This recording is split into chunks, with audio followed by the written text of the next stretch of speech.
His wife said, "You are not worthy to touch me, your kiss makes me sick." He replied, "You are not worthy to be my wife. You are not worthy to touch me, Jonathan. Your kiss makes me sick." Those were the devastating words Madeline Hale said to her husband in front of 200 guests, just before calling her wealthy lover to the stage. She had no idea that the man she had just humiliated had already designed one of the most calculated revenge traps in marriage history. What happened next will make you question everything you think you know about marriage, love, betrayal, and revenge. Viewers, what would you do if your wife called you unworthy to touch her in front of your guests? Share your thoughts in the comments. The ballroom smelled of roses and expensive wine. The chandeliers burned white light across a sea of faces dressed in silk, suits, and success. Waiters glided through the crowd, refilling glasses and whispering, "Happy birthday, Mrs. Hale." At the center of it all, Madeline stood on a small golden stage, the shimmer of her gown catching every flash from the photographers she'd hired. She smiled wide, that pageant perfect kind of smile that never reached her eyes. Jonathan stood beside the cake, hands clasped, eyes on her. He'd spent 3 weeks planning this night. Every petal, every wine bottle, every plate of food was paid for with his last liquid savings. She didn't know that part. He wanted her to feel celebrated, not pitied. The MC adjusted the microphone. "Ladies and gentlemen, a moment for the man who made tonight possible, Mr. Jonathan Hale." Polite applause followed. Jonathan stepped forward, buttoned his jacket, and took the mic. His voice carried a steady calm. "To my wife, Madeline, the best decision I ever made. No matter what life threw our way, I never once stopped believing you were the reason I woke up every day." The room clapped again. Madeline looked up, smiled faintly, and sipped her wine. Jonathan walked toward her, a bouquet of white tulips in hand, her favorite. "Happy birthday," he said softly, reaching out to kiss her cheek. Madeline took one step back. The movement drew eyes from every table. Then she said it, clear, sharp, deliberate, her voice echoing through the ballroom. "You are not worthy to touch me." The mic was still live. The words bounced off the chandeliers and landed hard in the silence. Jonathan blinked. "What?" Her face didn't soften. "Your kiss makes me sick." Gasps rippled through the guests. The jazz band stopped mid-note. The room froze, forks halfway to mouths, glasses suspended mid-air. Madeline's voice rose louder, steadier. "You think just because you worked your ass off with your friend to organize this night, it changes who you are? It doesn't. You're broke, Jonathan. Pathetic. I deserve a better life." Someone near the bar coughed. No one else moved. Madeline lifted her chin toward the crowd. "And since everyone's watching, let's be honest about what better looks like." Her eyes searched the audience. Then she smiled. "Evan, baby, come up here." A tall man in a navy suit pushed back his chair and stood. His watch gleamed under the chandelier as he made his way to the stage. The whisper spread like fire. He joined her under the lights, one hand sliding naturally around her waist. The sight was clean, confident, and cruel. Madeline tilted her head toward Jonathan, her tone calm but venomous. "This man, this is who's worthy to touch me, not someone drowning in debt pretending to be a husband." Jonathan didn't move. His breathing didn't change. He looked at her for a long moment, then at Evan, then at the tulip still in his hand. He laid them carefully on the table beside the cake, straightened his jacket, and said quietly, without looking away, "You're right. You are not worthy to be my wife." He turned and stepped down from the stage. His shoes clicked against the marble floor. Slow, measured, cutting through the hush that followed him to the exit. No one dared speak. The hotel doors closed behind him.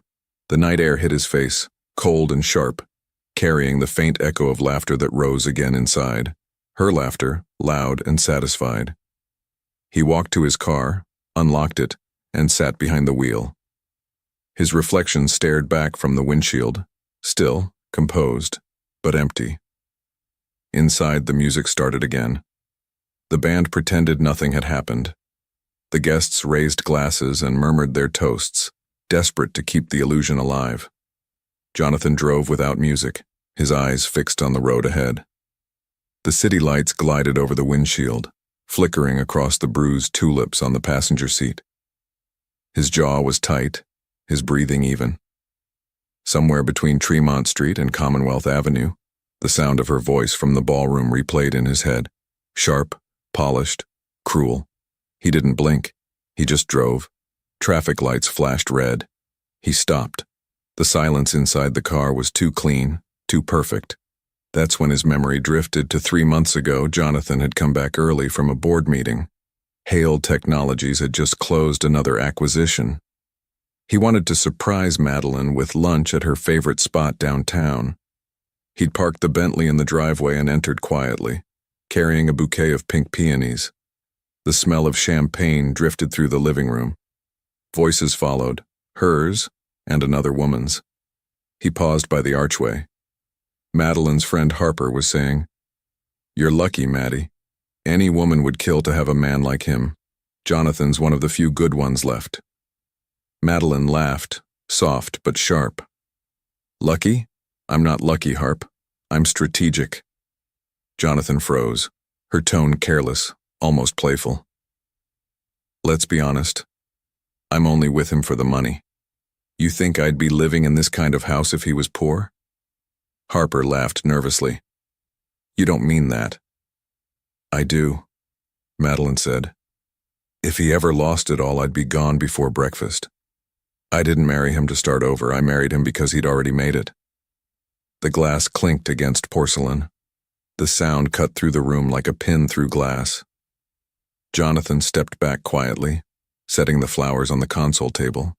He didn't breathe until he was outside again. 2 days later, he met Derek at a quiet bar in Back Bay. His best friend poured whiskey into 2 short glasses and waited. Jonathan said it plain. "I overheard her." Derek listened without interruption. When Jonathan finished, he set his glass down and said, "Then you know what to do." Jonathan leaned back. "You're saying I test her?" Derek nodded. "Make it look real. Let her believe you've lost everything. I mean, you need to find out if she truly loves you or your balance sheets." Jonathan's tone stayed calm. "And if she fails?" Derek didn't look away. "Then she'll be free. And so will you." They began that same week. Quiet meetings behind closed doors, wire transfers that left no trace. Derek handled the legal end, liquidation filings, restructuring memos, the paperwork trail that made everything look official. Jonathan authorized every step. The company's liquid assets were routed through temporary offshore holdings disguised as emergency transfers. The headlines started small. Hale Technologies faces cash flow restructuring. Then, insider sources claimed Jonathan Hale under pressure from lenders. Madeline showed him the articles one morning over breakfast. "Is this true?" she asked. Jonathan looked at her, expression unreadable. "It's bad," he said. "We may have to sell." Within days, the villa went under auction. The luxury cars followed. The art on the walls, every canvas, every sculpture, was sold to anonymous bidders. What Madeline didn't know was that every bidder was one of Jonathan's own shell firms, buying everything back in silence. The liquidation was flawless. Even his own board believed it. Every bank account she could see looked empty. When they finally moved to the Oak Ridge house, a smaller 2-bedroom with peeling paint, Jonathan told her the place belonged to Derek, a friend doing them a favor until he recovered. She nodded, kissed him softly, and said she didn't care about money. That night she made dinner and spoke about new beginnings, her voice sweet, her hands steady. For months, she played the part so perfectly that Jonathan almost believed it again. She woke up early, ironed his shirts, kissed him before he left for work at the construction site he'd chosen just to make the story believable. She smiled through it all, the picture of loyalty. Sometimes she'd sit beside him at night, scrolling through photos of their old life, whispering, "We'll get it back." He'd watch her face when she said it, searching for sincerity, finding only calculation hiding behind charm. Still, he told Derek, "I'll end it after her birthday. She stayed. Maybe I was wrong." Derek didn't answer. He just looked at him and said, "Make sure you're not testing yourself." A horn blared behind him. The light had turned green. Jonathan blinked once, shifted into gear, and continued driving. The city faded behind him, replaced by the quiet of the suburbs. The small house appeared ahead, dark, motionless, waiting. He parked in the driveway, turned off the engine, and sat for a while. The tulips were still on the seat beside him, petals bruised but intact. The test had started in silence. It had ended in public. He opened the car door, stepped into the night, and whispered under his breath, 3 months. That's all it took to see who you really were. He walked inside, loosened his tie, and reached for his phone. His thumb hovered over Derek's name for a second, then pressed call. The call ended, and Jonathan stayed there for a moment, phone still in his hand. The house was silent. No clock ticking, no hum from the fridge. Nothing but the faint hiss of his own breath. He loosened the last button on his shirt, poured a drink, and later went to bed. The next morning, he brew his coffee and drees up. Derek was waiting outside the glass tower downtown, a coffee steaming in his hand. "Let's finish it," Jonathan said. They went straight to the top floor, to the law firm that handled the city's richest men in silence. The elevator doors opened onto polished marble, quiet as a church. A woman at the desk looked up. "Mr. Cole and Mr. Hale, the attorney will see you now." The office smelled of leather and paper. The lawyer, gray suit, calm eyes, rose to greet them. "Mr. Hale, I understand you're seeking a dissolution. Have a seat." Jonathan sat, folding his hands on the table. "I want it simple. No fight. No publicity." The lawyer nodded, sliding a notepad forward. "Understood. You'll file today. The documents will be ready in a week." Jonathan's pen moved across the first form without hesitation. When he stood to leave, the lawyer said quietly, "We'll notify you when it's ready." A week later, Jonathan was already on the construction site when his phone vibrated inside his pocket. He stepped away to answer the call. "Mr. Hale?" "Yes." "This is Attorney Larson. Your petition is ready. You can come by today to file." "I'll be there," Jonathan said, wiping dust from his hands. He hung up, dropped the wrench, and walked off the site. The elevator in Larson's building smelled faintly of polish and old paper. When the doors opened, the receptionist stood. "Good morning, Mr. Hale. Mr. Larson is expecting you." Inside, the lawyer gestured to the chair across the desk. "Everything's prepared. Once both signatures are in, the court will assign a date." Jonathan read the first page, then signed. His handwriting was firm, unshaken. Larson slipped the second copy into a folder and sealed it. "Give this to your wife. When she's signed, bring it back." Jonathan took the envelope. "She won't hesitate." That evening, the small house smelled of detergent and quiet. Madeline sat on the couch, legs crossed, scrolling through her phone.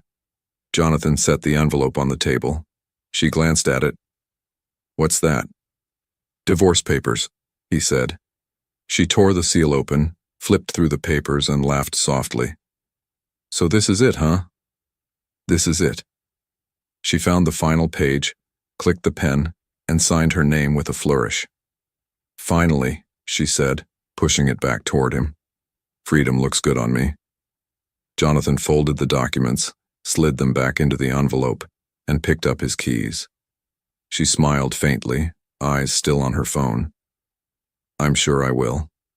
He stepped outside. The door clicked shut behind him.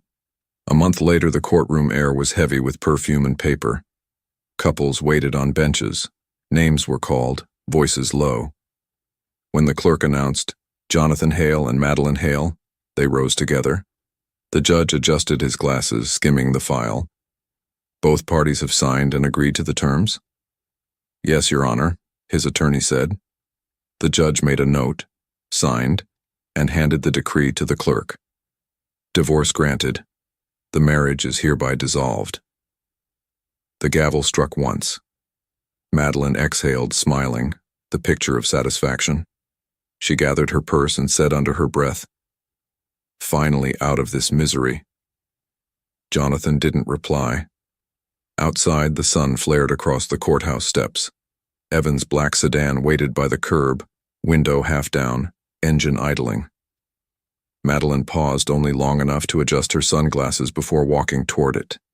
She looked radiant, free, certain she had escaped a poor husband for a richer world.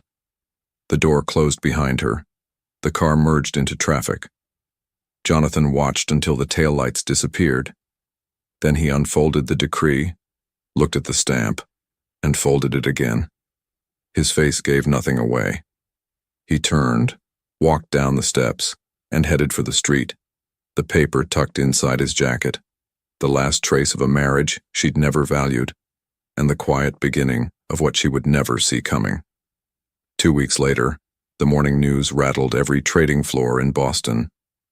Hale Technologies rebounds with $500 million mysterious investment flashed across every screen before 9. Analysts called it a miracle. Share prices doubled before lunch. No one knew that the investor signing those papers behind a wall of shell companies was Jonathan Hale himself. He read the headline in silence, coffee cooling beside him, then folded the paper once and whispered, "Now, we begin." Across the city, Madeline adjusted a silk robe as Evan poured champagne into 2 glasses. They watched the same headline scroll across the bottom of the television. She frowned. Who in the world would throw that kind of money into a dead company? Evan chuckled, slipping an arm around her waist. Smart people betting on the right failures. She smiled at that and turned back toward him, her doubt dissolving under the taste of money and attention. Across the river, Madeline was laughing over brunch. The penthouse balcony opened to the skyline, sunlight dancing on the rim of her champagne glass. Evan leaned close, kissing her shoulder. "Boston looks better from up here, doesn't it?" he said. She smiled. "Anything looks better when you're rich." They clinked glasses. The air smelled of wealth and ease, designer perfume, expensive breakfast, victory. Madeline laughed. "Let the poor man rise. He can have the city. I already have the view." Evan smirked. "And the man with the bank account." She leaned back, eyes closed. Exactly. By evening, the glow had softened to gold. Music drifted from the sound system slow and low. Madeline was still in her robe, bare feet against marble, when Evan pulled her onto his lap. He whispered something against her ear, and she laughed, fingers tracing the collar of his shirt. The elevator chimed. Evan frowned. "I told security no visitors." The door opened before he could move. A woman stood there, tall, elegant, a long beige coat draped over her shoulders. Beside her, a small boy of 2 clutched a toy truck in one hand. For 1 full second, the only sound in the room was the child's quiet hum. Then the woman spoke. Her voice was calm, cool, deliberate. "I see you didn't waste time redecorating, Evan." Evan froze. "Clara, what are you doing here?" She stepped inside, eyes sweeping over the room. Madeline's robe, 2 glasses, 1 plate of half-eaten fruit. "Our son missed his father," she said, "so we decided to come home." Madeline rose quickly, color draining from her face. "Wait, this is your wife? Are you married?" Clara turned to her with a smile that didn't reach her eyes. "Still, and this is my home, so you'll need to leave." Madeline laughed, trying to mask the panic. "You can't be serious. Evan, say something." Clara dropped her purse on the table. "He doesn't need to. I own this penthouse, this building, and the company he run." She turned to the guards at the door. "Kindly escort this woman out." Evan tried to speak, but Clara's voice snapped like glass. Not another word, Evan. You've embarrassed yourself enough. You will hear from my lawyer. Madeline's robe slipped slightly as she backed toward the elevator. You can't just throw me out. Clara's tone was silk and steel. You walked in on my life uninvited. I'm simply showing you the door. One guard picked up Madeline's purse. Another opened the elevator. The boy tugged at Clara's sleeve. Mommy, who's that lady? Clara knelt, brushing his hair. No one will ever see again. The elevator doors closed on Madeline's reflection. Lips parted, eyes glassy, silence heavy. Outside, the night wind whipped against her face. She clutched her bag, shivering, staring up at the tower she'd once bragged about to her friends. She whispered under her breath, half to herself, half to the sky. Taxi lights passed her by, none stopping. She looked up again at the penthouse window glowing above, the sound of distant laughter still faint through the storm of the city. She waved at another taxi, and for the first time since the divorce, the world around her felt colder than Jonathan's silence. The taxi dropped her at Harper's door. The door opened. Harper blinked in shock. Madeline? What on earth? Madeline didn't answer. She just whispered, Can I stay here tonight? Harper stepped aside. Of course. The apartment was warm and small, a contrast to the world she'd just lost. Madeline sank into the couch, clutching a throw blanket around her shoulders. She didn't cry. She just stared at the wall until dawn began to rise behind the blinds. A week passed quietly. She moved slower, spoke less. Harper left coffee on the counter each morning, never asking too many questions. By Friday, the money was gone. Harper gently cleared her throat over dinner. Maybe you should find something for now, he said. Madeline nodded. I will. The next morning she applied at a diner 3 blocks away, a small place where no one recognized her face from society columns. The manager looked her over, saw the desperation behind the lipstick, and handed her an apron. Start Monday, he said. The first day nearly broke her. The uniform smelled of detergent and onions. She learned the register, balanced trays, and pretended the grease didn't burn her skin. Every time a customer asked for more sugar or more napkins, she said, of course, as if she'd never known another language. That afternoon, the wall-mounted TV flashed with familiar footage. Jonathan, flanked by executives, shook hands with a senator under the banner. Hale Technologies opens new research center, the return of a visionary. Customers applauded. Madeline stood frozen with a pot of coffee in her hand until the manager barked, Table 4 is waiting. She blinked, forced a smile, and kept pouring. 2 weeks crawled by. Each morning she wiped tables to the sound of his voice on the radio. Each night, she lay awake on Harper's couch, watching headlines scroll across her phone. Jonathan Hale signs new defense contract. Jonathan Hale hosts charity gala. Jonathan Hale among Forbes' top 10 CEOs of the year. The world had moved on. He had moved above it. On the 15th morning, she stared at herself in the diner's restroom mirror. Her reflection looked like someone else. Hair dull, lips cracked, eyes rimmed red. She took a deep breath. I can't live like this, she whispered. By noon, she was standing in front of Hale Technologies. The building towered above her, its glass catching sunlight like a mirror that refused to break. Inside, the receptionist looked up. Do you have an appointment? Madeline gripped her purse. Tell Mr. Hale, his ex-wife is here. The elevator doors opened on the top floor. Jonathan stood by the window, his suit dark against the skyline. He didn't turn when she entered. Her heels clicked softly on the marble. Jonathan, she said, her voice barely a whisper. Please, I just need a moment. He faced her then, calm, composed, eyes unreadable. You have one. I lost everything, she said, words tumbling out. Evan threw me out. His wife. She humiliated me. I'm living on a couch, please. I just want another chance. Her words tumbled. He leaned back, silent. I don't care about money anymore, she said quickly. I just want you. You're all I ever... He cut her off softly. Don't rewrite history, Madeline. You wanted a lifestyle. You have it, just not mine. Tears blurred her mascara. Please. I'll do anything. I can change. Jonathan rose, slow and deliberate, every movement precise. He came around the desk, stopped in front of her, close enough for her to smell the faint trace of cedar from his suit. You said my touch made you sick. His voice dropped lower. Let's keep you healthy. Her knees wobbled. Jonathan, please don't do this in front of them. He pressed the intercom. Security. 2 guards stepped in, waiting. Madeline's voice broke. I'm begging you. Jonathan's expression didn't flicker.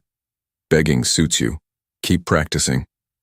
The guards lifted her gently by the arms. Her sobs echoed down the hallway as the doors shut.